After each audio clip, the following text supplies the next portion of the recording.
খুকুম এ কি করছিস? ছাড় ছাড় আমাকে, ভুলে যাস নি আমি তোর মামাতো বোন। ভুল বললি, তুই আমার জ্বালাতো বোন, জায়েজ মাল। তাই তো দাদি মত দিয়েছে, কদিন পর তুই আমার ঘরণী হবি।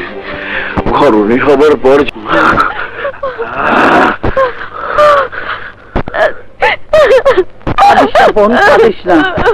আমি বেঁচে থাকতে তোর কোনো ক্ষতি হতে দেব না।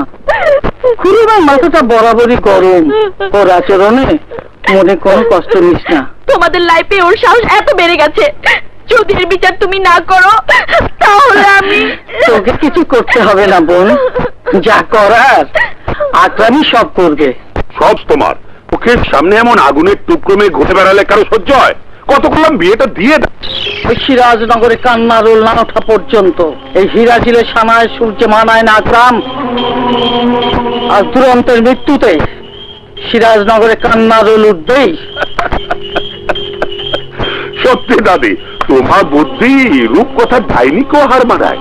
কিন্তু কি করে তুমি মনকে বশ বানিয়ে এত বড় কাজটা হাসিল করলে তা বুঝতেই পারলাম না। তোরা জানিস না, আমার নির্দেশে মুনের বাবা দুর্জয় দুরন্তের মাকে খুন করতে গিয়েছিল। দুর্ভাগ্যবশত মুনের বাবা তোর বাবার হাতে ধরা পড়ে যায়, আর দুর্জয়ের আঘাতে আহত হয়ে মারা যায়।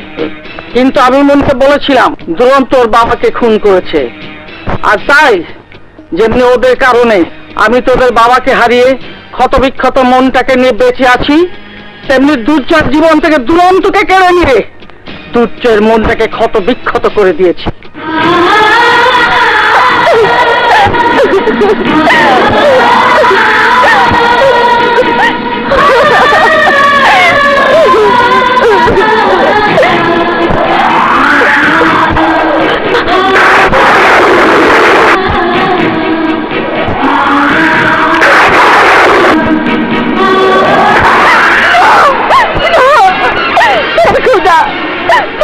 তুমি আমার জীবন থেকে আমার ভালোবাসা কেড়ে নিও না। জানি না খোদা ও বেঁচে আছে না মরে গেছে। যদি বেঁচে থাকে তাহলে চোখের সামনে আমি যে পাপ করেছি তার প্রায়শ্চিত্ত করার সুযোগ দাও। আমি যদি বেঁচে না থাকে তাহলে এই পাপিষ্ঠ হিরাজিলের বংশধর হিসেবে ওর ভাই হাতানো মরণ হবে। আর তা না হলে দুরন্ত লাশের পাশে দাঁড়িয়ে আমি নিজেই নিজেকে লাশ বানিয়ে ফিরে আসবো। রক্তের অভাবে আমার ভাই মারা যাবে? ডাক্তার সাহেব, যে কোনো কিছু বিনিময় হোক, আমি রক্ত চাই, রক্ত। আমরা সাধ্যমতো চেষ্টা চালিয়ে যাচ্ছি, কিন্তু এবি নেগেটিভ রক্ত কোথাও পাওয়া যাচ্ছে না। সময় খুবই কম, এরই মধ্যে রক্ত না পাওয়া গেলে কি যে হবে কিছু বুঝতে পারছি না। দুরন্ত, আমি কি তোকে বাঁচাতে পারবো না? আমার চোখের সামনে তুই না, না দুরন্ত,